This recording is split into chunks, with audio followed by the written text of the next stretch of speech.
Hello. So, last year I released a rudimentary video explaining some but not all of the movement mechanics in RainWorld, and I thought, despite having been inactive for a while, I thought it would be a good idea to come back and try and release as comprehensive a video as possible for the basic advanced movement techniques that you want to learn in RainWorld. It's worth saying that because the game is obviously has a procedural physics engine in terms of how Slugcat moves. It's not single sprite animation or what have you. Because of that, there are a lot of things that you can do in terms of movement, and it's likely that a lot of movement tricks are still out there waiting to be discovered. It can take hundreds of hours to get to a point where you're finding new things, and it can take even longer as a community to work together to share everything, compile information, discuss things. And I think it's important that we actually put information out there so that in the future people can watch videos, people can read guides, and that the information isn't just stuck on Discord and then is one day deleted or never found again in any case. So let's get started. So obviously I'll put timestamps in the video description so that you can hop around as you like. This probably isn't going to be the most interesting video to watch all in one. I don't have much of a plan going in, but I'm just going to go through everything in a reasonable order, and we'll see how we do. I'll start with the very basics, and then we'll cut from there. So, the earliest thing that you'll probably learn as a beginner playing RainWorld is Backflip. So you do this by moving in one direction, then holding the opposite direction and pressing jump. This is a pretty simple move. It's nice for backflipping over lizards. At higher levels of aggression, lizards will snap you out of the air if you try and do this. So it's not always the most useful, but it's a pretty decent movement option. You can use it to reach fruit that's a little higher up, sort of thing.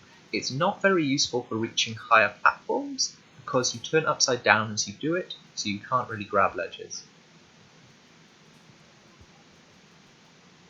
The next movement option that you'll probably discover pretty early on, that I would say is one of the more useful, is rolling. So you can roll by falling from a height and holding downwards and left or right. Rolling is nice because it allows you to escape falling from a great height and then being stunned when you land and or dying. So if you're falling from a great height, then stop, drop and roll. It does save lives. Be careful that you don't roll off the ledge or edges of, especially in somewhere like Sky Islands. Be conservative with rolls. It's falling to your death due to rolling is a common fate for many beginners. So, from rolling, you can do a pounce. You can do this by pressing jump mid-roll. Remember again that you need to be falling from a specific height to perform a roll, otherwise it won't work. If I'm simply jumping from this block, then I won't be able to do a roll. Because I'm holding down and left, I'll simply roll instead.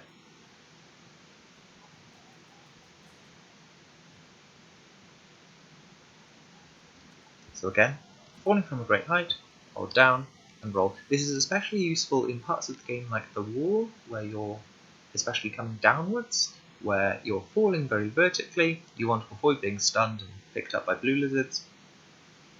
And this allows you to do chains of movement, which is very nice. You can jump and do consecutive rolls from different platforms. For instance here, if we do a crouch, as demonstrated in the tutorial, you can roll, jump, jump.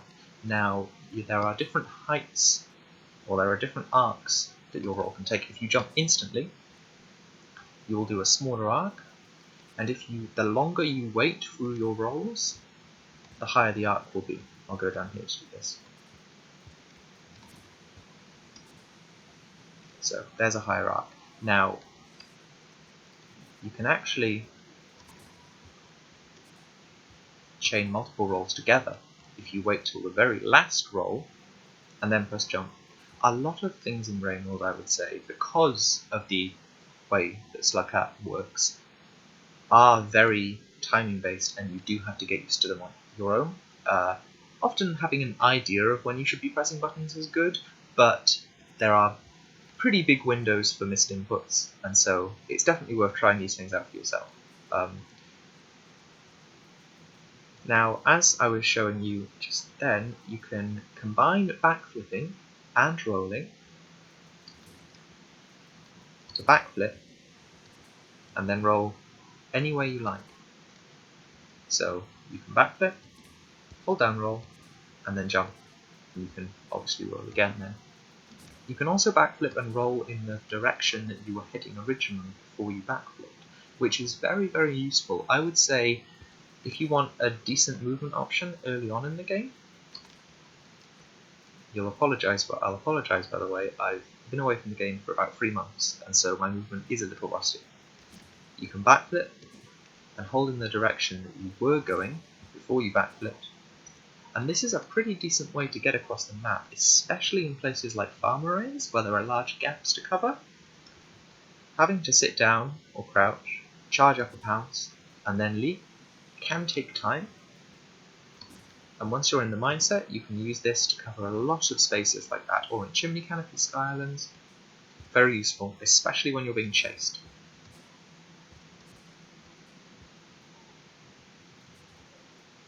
So, again, to recap, you want to backflip,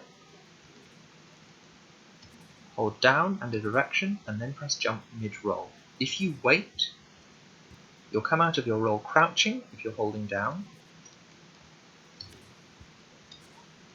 and if you do not hold down, you will come out of your roll standing. You can come out of your roll earlier by not holding down.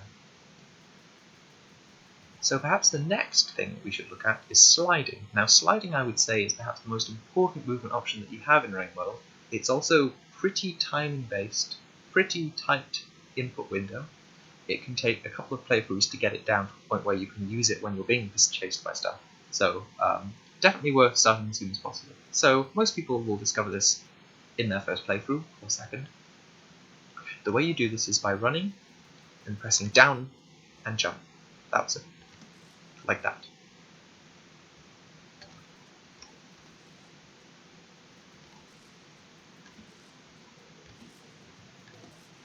As you can see, you can do this basically from standing. All you have to do is be holding the direction and pressing down and jump. If you press jump too early, you'll do a hop, and if you press it too late, you'll do a weird stumble thing. Neither of these are very conducive towards escaping from lizards. So now from a slide, and here's perhaps my favourite move in the game, is a slide pounce.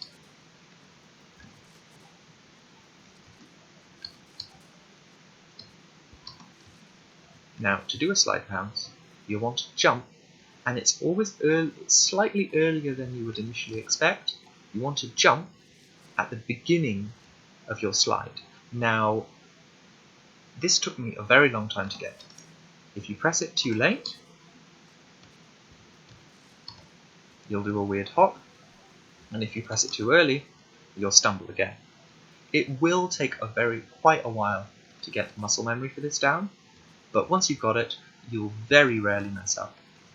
Now, as you can see, this is perhaps the best movement option for going from 0 to 60 quickly. If you want to escape anything, if you want to clear out of an area, get across a room, then this is absolutely fantastic.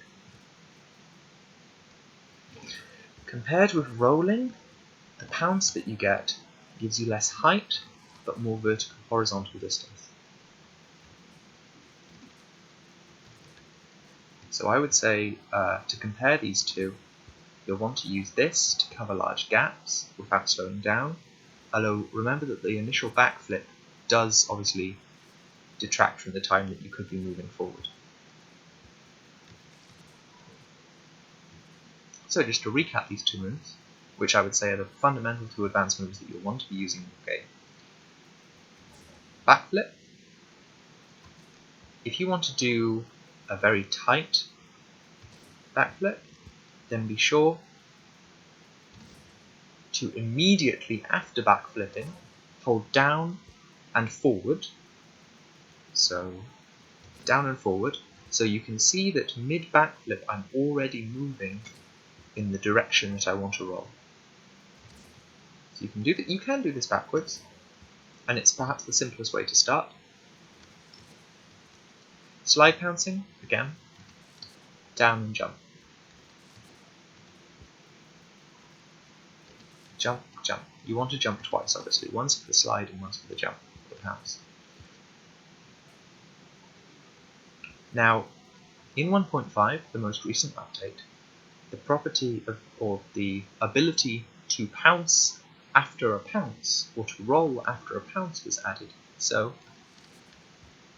you can hold down and you can roll. And this is really nice because it means A, you can have an extra pounce immediately after,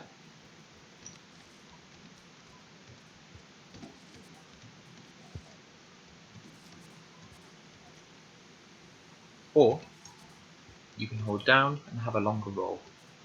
Now, as we showed earlier, you can chain multiple rolls together, although this map perhaps isn't best for it.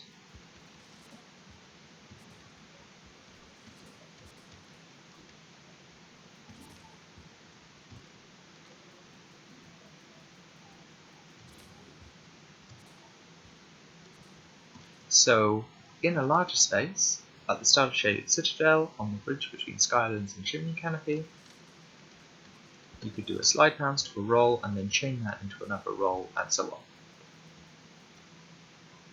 I would say in terms of speed, overall you'll probably want to be focusing on slide pouncing. Now, after a pounce, you will be crouching. Now, this means normally that it would take a tiny amount of time to stand up again, and this can get in the way when you're trying to move as fast as possible. And so the solution to this is to press jump as you hit the ground, and during that jump window, press up. This will raise you from the ground instantly and put you back into the standing animation.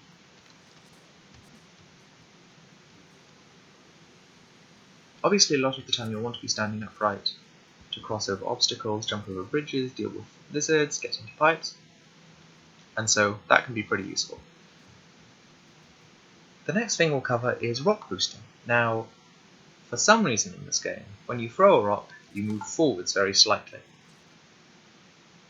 I've heard that this is to make Slugcat's throwing animation look less weird. As it is, Slugcat clearly goes to the gym a lot. He's very good, or they're very, very good at throwing things. And so we can use this to our advantage by jumping and throwing a rock or a spear mid-air. This will give us a horizontal boost and allow us to move forward and cross gaps that we normally couldn't just by jumping. For example, jumping from here, I barely missed that ledge. Now, if I jump and throw a rock, I make it easily. The earlier you throw a rock at the start of your jump, the further you'll go. Now with 2 rocks, you can go even further. I would say that perhaps the most effective way to use this is by crouching. I could not normally cross this gap.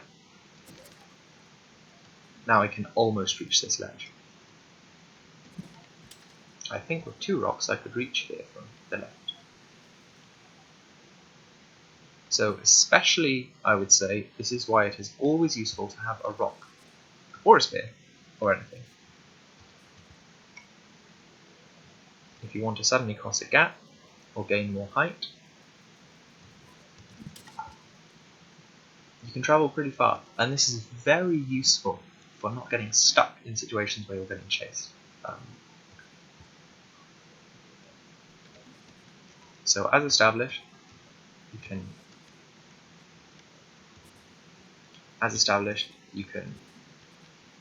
fall from great heights and chain those into rolls. Now, I think I've mentioned this already, but certain moves will give you kind of the ability to roll after them, and other things won't. So, for instance, a backflip just has the inherent property that you can roll after it. A slide jump has that property as well. So we should probably go into turn storage now. Turn storage is kind of a topic in and of itself. It's pretty crazy actually, it goes pretty deep. So, oh, in fact, before I forget, we should probably go over the basic idea of turns. So, when you turn in the game, you'll gain a small burst of speed, which you can see. You can see sparks coming out, or droplets coming out by Slugcat's feet. You can extend this normally pretty useless speed burst by jumping immediately after. This is a pretty fast way to travel, on par with a slide jump.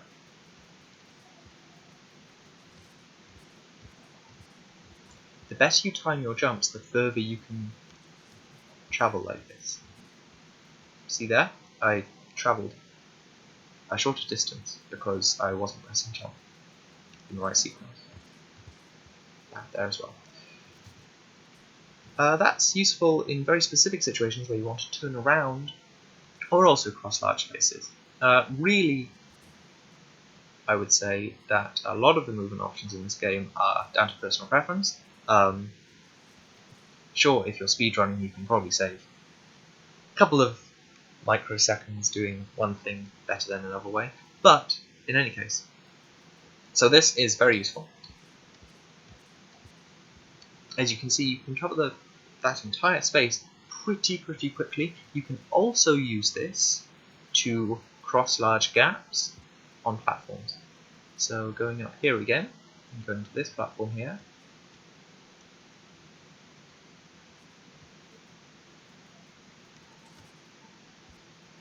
much further speed boost than just jumping.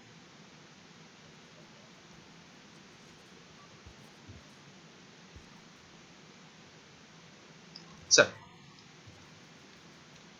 going back to turn storage. One thing that you'll want to know is that when you turn around, you gain the speed boost, and you can store this speed boost by crouching. Here, once I stand up, as you just saw, I gain a burst of speed.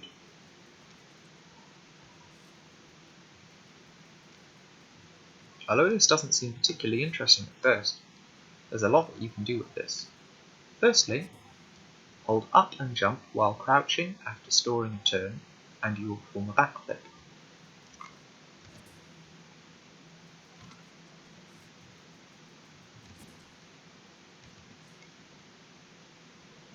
This becomes much more useful when you realize that you can store a turn through a slide. So, if you turn around and instantly slide,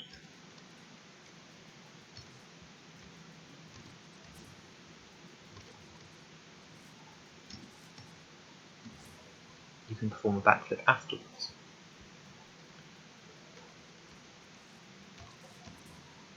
Like so. This can be useful, especially, say, this sphere here. So imagine that's a lizard. Say you want to enter a situation and be able to backflip afterwards to get out of danger. So there's a video link in the description to one of my videos where I'm fighting white lizards, and you can really use this to get out of situations, to avoid bites.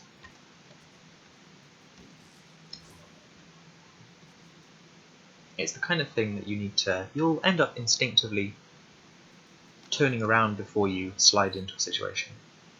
Now, you can also use this on platforms. Poles, sorry. So, turn around, go up a pole, and you can backflip off the top. You can also backflip off the side.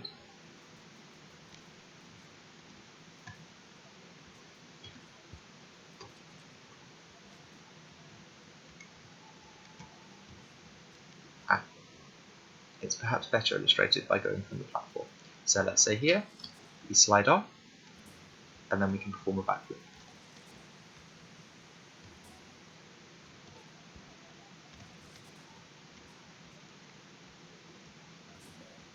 Like so. You can also store your turns by going through pipes. For instance,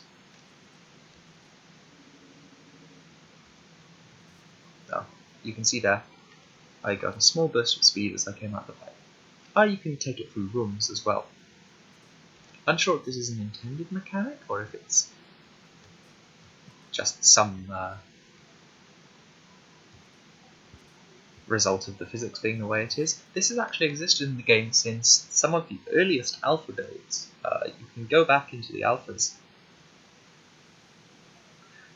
and a lot of the more advanced movement techniques don't work because they were added intentionally or programmed in, but turn storage does work. Now, there are a couple of other things you can do with turn storage.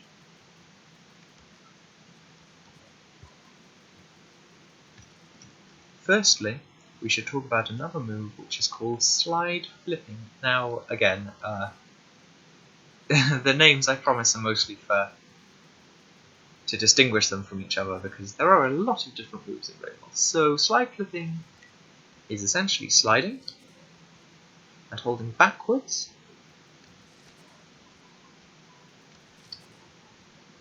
Okay, I should. So, the correct way to slide sphere, because the movement input is pretty complex, is to slide. Do not hold down and release the direction you were traveling, and instead hold back and press jump at the same timing as a normal slide bounce.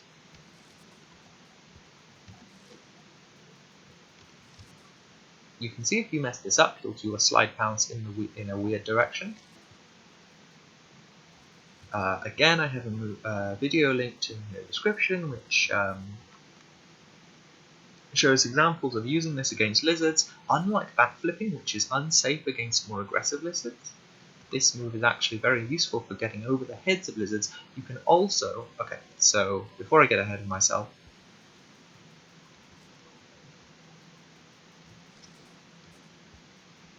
you can do a backflip from a slide flip, but you have to have turn stored it first. So, what this means, because again, a lot of our turn storage mechanics can come from storing a turn after a slide. So you can turn around, and let's see how it goes. You can turn around,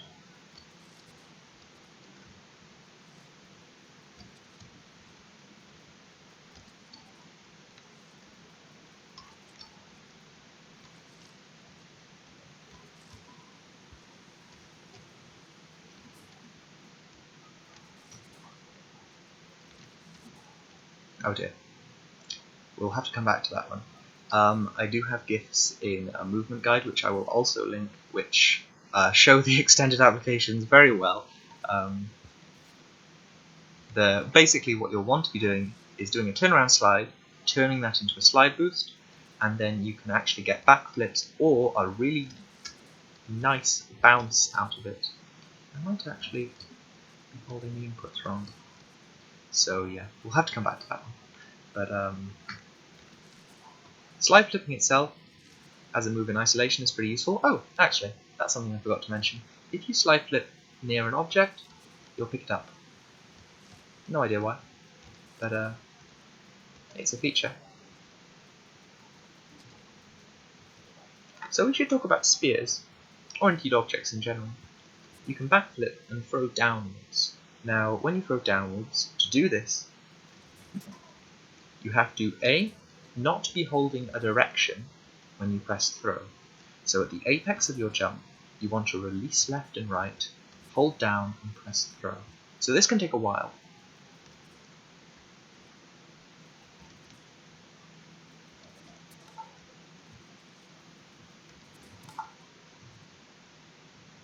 You can actually use this to embed spears in the ground and to climb them. You can, again, link this with turn storage and get backflips. Now, just looking at this map specifically, there aren't any areas on which you can do this, but I'll show you this later on, perhaps if I remember. You can actually bounce spheres off of angled surfaces to embed them into ceilings as well. This is useful, well, I wouldn't say. I would debate how useful this actually is. Not particularly, but interesting to note, and it's always nice to see that stuff like that is actually included in the game. So just thinking.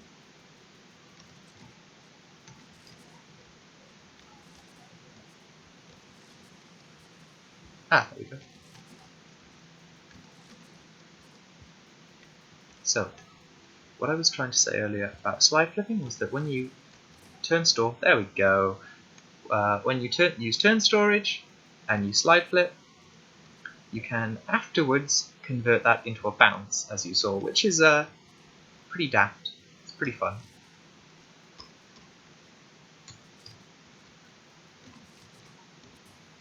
You can also do a backflip. The timings are slightly different. It's quite difficult to explain in a video format, so again, the movement guide, which will be linked in the description, will go into more detail. If you have any questions or any problems with any sort of movement like this, feel free to leave a question in the comments, and I'll be sure to read them and get back to you. Now, yet another thing you can do in Rain World is pole hopping. Now, I seem to remember in my last video I had some difficulty with doing this. Yes. So pole hopping is essentially at a certain time you want to be pressing down.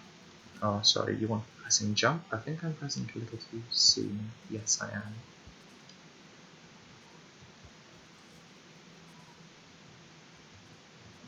There we go.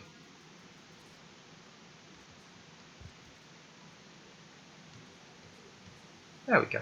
So you can use pole hopping to cover distances and to traverse poles pretty quickly. I would say you can also, from my knowledge and from what I tested, I do not believe, although I may be well mistaken, that I do not believe that you can pole hop after while pressing upwards. So this means that a pole hop is inherently a pretty risky thing to do. I would not recommend this in Luxembourg as a way to traverse that large pole. Although, if you're very, very confident and/or a TAS, then I'm sure you would be fine. But for the most part, you'll probably want to avoid that. It's pretty fun in Arena, and there are ways that you can use it. Now, the more advanced version of this is to pounce. Is to pounce and to do a hop afterwards. You do this by holding up after the pounce, because mid-air, in a pounce, you are in a crouching state, or at least something similar. And so instead, you want to hold, okay, so it's actually quite difficult there, but you want to hold up, and you can see just there, you can watch the video back, I appeared upright in mid-air for a second, and that's the state in which you can bounce on a pole. The timing is very tricky. I would say the moment Slugcat's feet touch the pillar. Yes, this seems to be something which after a couple of months does not come back easily. Although I didn't ever go into it in much detail anyway. But I was playing.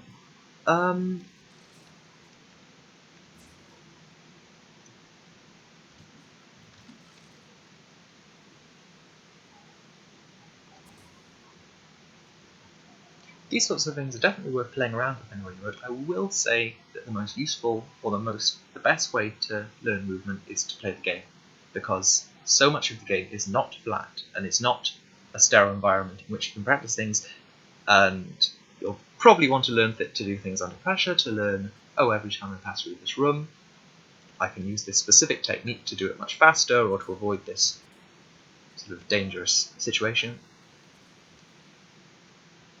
What else? One more thing. When you slide, press down over a shortcut or a pipe to enter instantly. If you're holding down beforehand, then you'll either pass over it or stutter at the start, at the beginning of the shortcut. So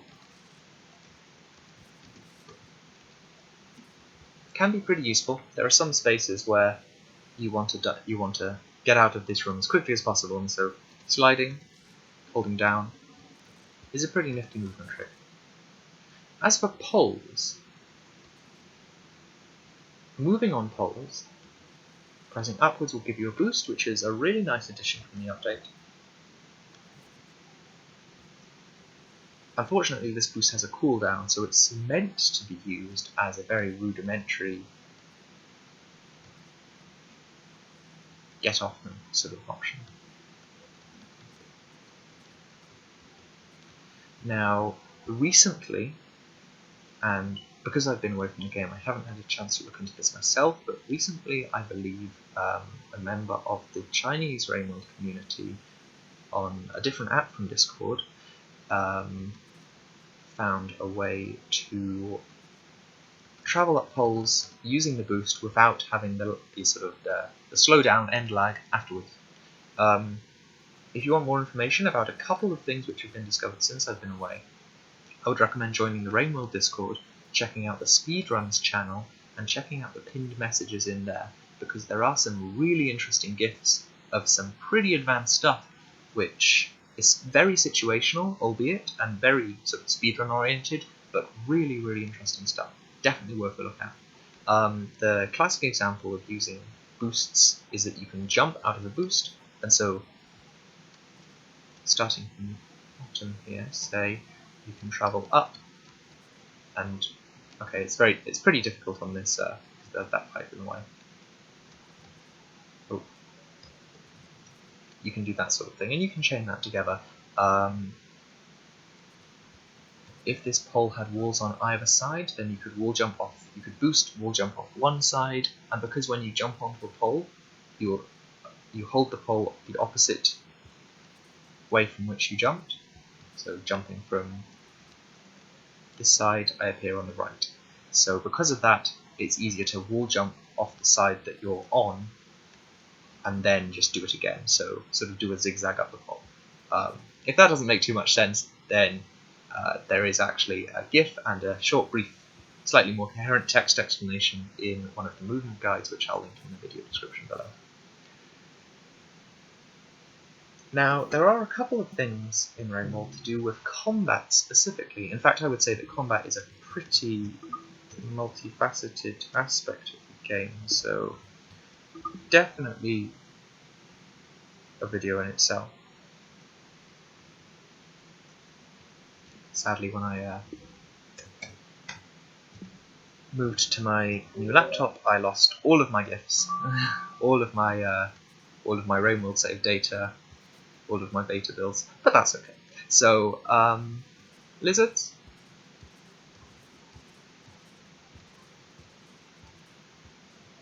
In and of themselves can usually be very, very easily dispatched with a simple rock and a spear. And you can use the rock again to stun. Oh, oh, we're alive. Oh no, we're dead. It's been a while. I would say the most reliable and generally, although it is a pretty beginnerish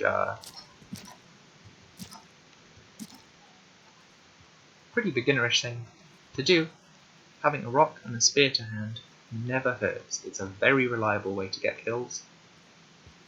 Now, one technique that you'll probably want to learn is re-grabbing and throwing a spear instantaneously.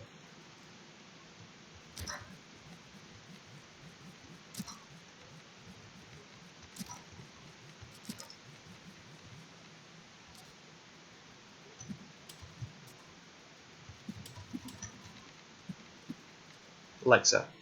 I use keyboard, and so a lot of the ideas in this video, perhaps better understood if you're playing on keyboard. For any controller, they're probably the same. You might have a slightly more difficulty using an analog stick, unless you're using the D-pad.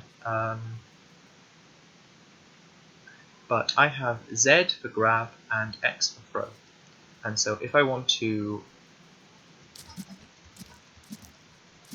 rapidly re-stab, then I'm just drumming my fingers over Z and X in tandem. Or lizard. So, rocks are pretty nice. There are times where you only have a spear.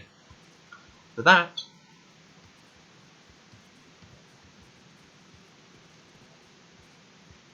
you'll want to use spear sliding.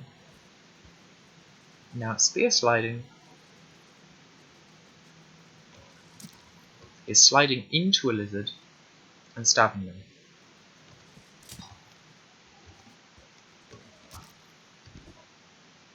It's much more effective and more efficient than using a rock and a spear. It's not safer because you can mess up the slide and, well, die pretty instantly. But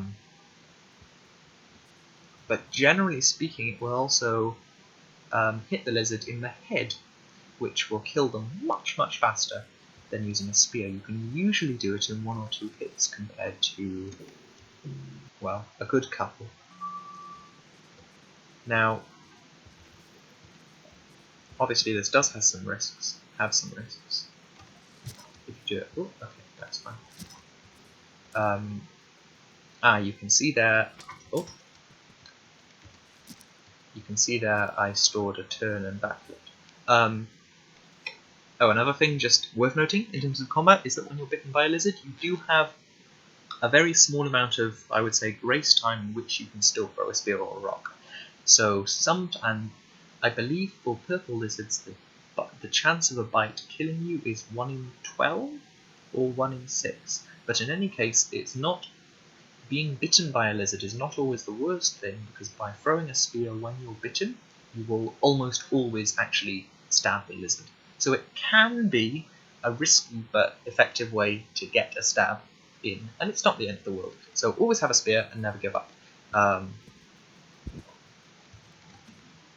As a side thing, you can grab and throw lizards by just mashing grab and throw together. Ooh. Okay, left. Have places to be. So in any case, slide spearing is pretty dang useful. I would say it's the difference between using it in a very relaxed environment and using it when you're being pursued by 5 orange lizards and a centipede in Skylands is less useful, but well, it's harder. But don't mess up the slide. The slide is the most important part. Now, you can use this very effectively to kill red lizards.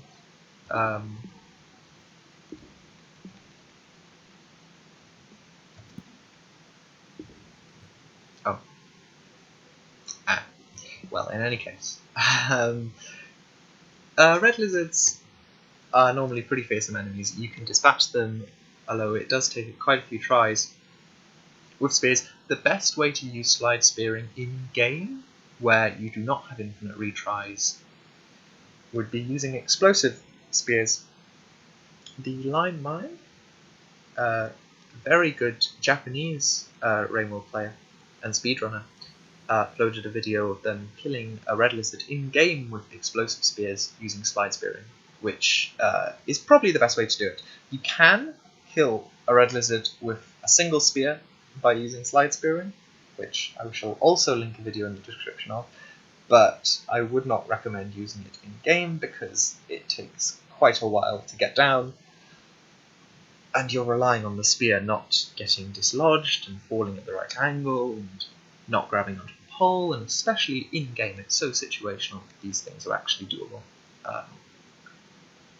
One final thing that I can think of anyway is more an extended look at The idea of slide spearing is that when you slide and throw an object, it ricochets off the ground and it appears to have a lot more force behind it when you throw it there.